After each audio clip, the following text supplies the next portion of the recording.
नेहा का इतना झगड़ा बढ़ जाता है अपने पति से कि दोनों लड़कों को लेकर अपने मायके आ जाती है। अरे दीदी, आप यहाँ अचानक? सब ठीक तो है ना? आपने खबर भी नहीं दी पहले से।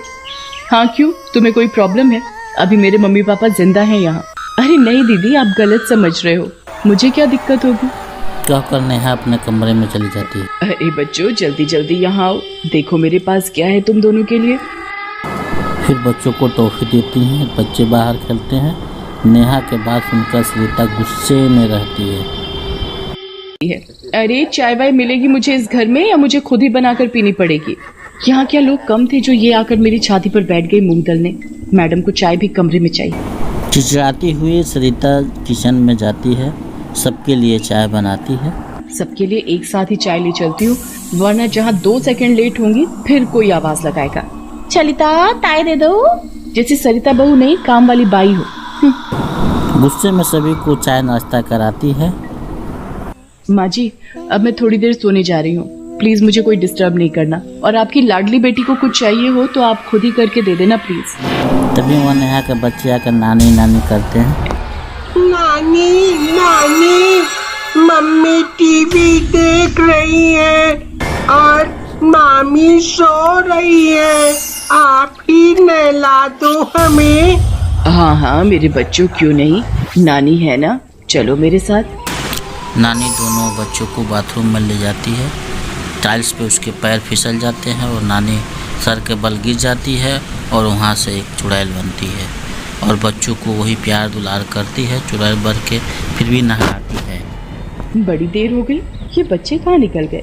टुट्टू फ्रूटी कहाँ हो दोनों?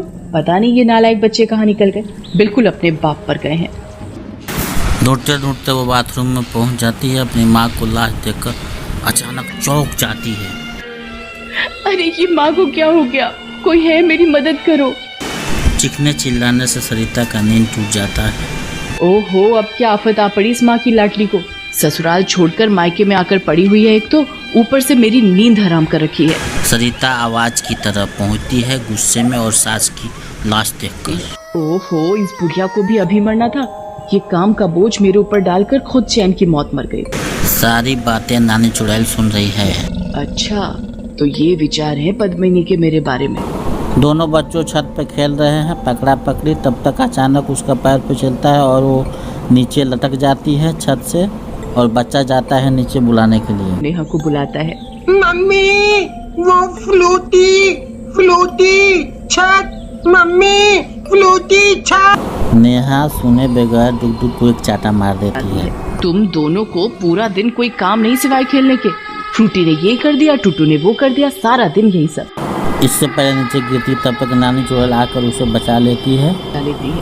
हद है इन दोनों की। दो औरतें घर में होकर 2 बच्चों का ध्यान नहीं रख पा रही, कैसी औरत है। फिर रात को मामी मामी मुझे बिस्कुट चाहिए, ऊपर डब्बे से दो ना।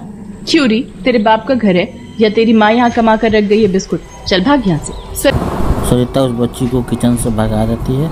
जो उसकी माँ बहुत पीटती है, मारती है और समझाती है। कितनी बार तुझे मना किया है ना कि अब तेरी नानी नहीं रही, ये घर मामी का है, अब फिर तू क्यों मांगने गई वहाँ? भूख लगी है, भूख। नेहा अपने बच्ची को एक अंधेरे कमरे में बंद करके चली जाती है। आज जब तक तू अकल नहीं सीखेगी कुछ नहीं मिलेगा तुझे। चुड़ैल नानी ये सब देखकर बहुत दुखी होती है। हे भगवान, ये सब क्या देख रही हूँ मैं? अच्छा हुआ मैं मर गई, वरना ये सब देखकर दोबारा मर जाती।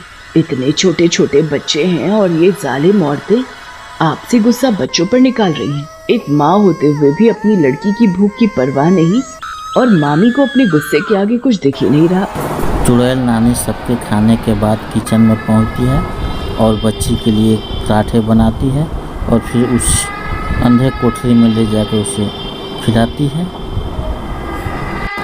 सोने से पहले नेहा उस कमरे में पहुंचती है और देखती है। पूरा दिन भूखा रह के तेरी अकल ठिकाने आ गई होगी अब। भूखी कहाँ, नानी ने खाना खिलाया ना, वो आपकी तरह नहीं है। अच्छा, तो तेरा मतलब है नानी स्वर्ग से तुझे खाना खिलाने आई थी। और हंसने लगती है। नेहा किचन में जाती है, तब तक आके आगे से सरिता रोक लेती है। किचन में नो एंट्री। ये क्या मजाक है? रास्ता छोड़ मेरा, चल साइड हो, भूल मत ये घर मेरा है। तेरा है? तेरा था, अब बहू होने के नाते ये घर मेरा है। तेरा घर ससुराल है जिसे छोड़कर यहाँ पलंग तोड़ रही है पड़े पड़े। दोनों में लड़ाई देखकर चुड़ैल नानी अपना सर पकड़ लेती है। लगता है इन दोनों को सबक सिखाना ही पड़ेगा, नहीं तो इन दोनों की आग की चक्की में बेचारे मेरे बच्चे घुन की तरह पिसेंगे। चुड़ैल नानी गैस से धिकाकर छड़िया दोनों को हाथ पे दाग देती है। मेरा हाथ किसने किया ये? ओ करमजनी, कहीं ये काम तेरा तो नहीं है? मुंह संभाल कर बात कर। तूने खुद मेरा रास्ता रोक रखा है और कह रही है मैंने जलाया है। अरे बेवकूफ, अगर मुझे जलाना होगा तो पूरी कढ़ाई खौलते तेल की तेरे पर पलट दूंगी। बड़ी आई। जले हुए हाथ में मलहम लगाकर अपने अपने कमरे में दोनों सो जाती हैं। उधर दोनों बच्चे ज़मीन के फर्श पर सो जाते हैं। चुड़ैल नानी आती है और देखती है और पहुंचती है और बोलती है, बस अपने मेकअप और नींद के अलावा कुछ नहीं देखना चाहती। चुड़ैल नानी नेहा को चाटा लगाती है। नेहा उठती है और चारों बगल बड़बड़ाती है और देखती है। मुझे किसने मारा? कौन है यहाँ? बोलो, किसने मारा मुझे? नेहा इधर उधर चौंकती है और देखती है, वहाँ कोई नहीं था। एक कागज़ का टुकड़ा मिला, उस पर लिखा था, बच्चे फर्श पे सोए हैं, उसको उठाकर बिस्तर पे सुलाओ। उसने बिस्तर पे सुलाया और खुद को सो गए। नेहा सुबह सरिता को देखती है तो बोलती है, हिम्मत कैसे हुई मेरे कमरे में आकर मुझे थप्पड़ मारने की? दिमाग खोलकर बात कर मुझसे, मेरे पास इतना टाइम नहीं है कि तेरे ही इर्द गिर्द घूमती रहूं। वहाँ सरिता चली जाती है। बेटा, अब तो देख मैं तेरे साथ क्या करती हूँ। फिर सरिता नेहा और नेहा के बच्चों के लिए खीर बना कर ले जाती है। टूटी फ्रूटी, इधर आओ, देखो मैं क्या लाई हूँ, गर्मा गर्म खीर। आवा। नेहा जैसे मुंह में खीर डालती है और बाहर थूक देती है। छी, खीर में नमक, वो भी इतना।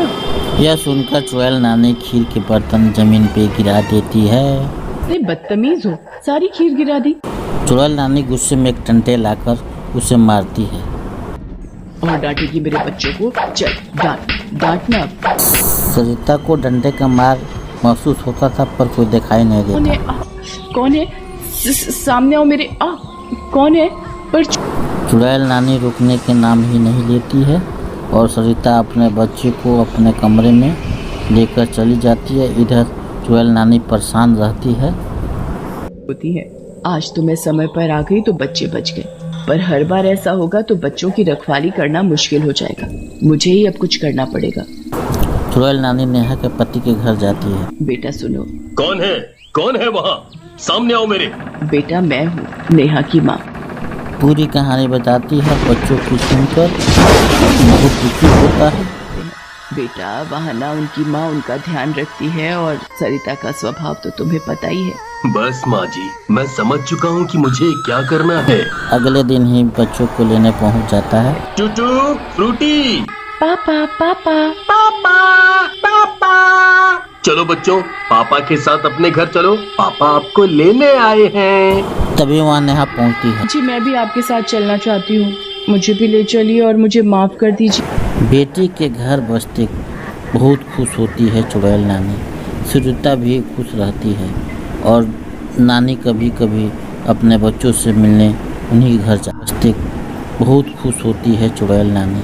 सरिता भी खुश रहती है और नानी कभी कभी अपने बच्चों से मिलने उन्हीं घर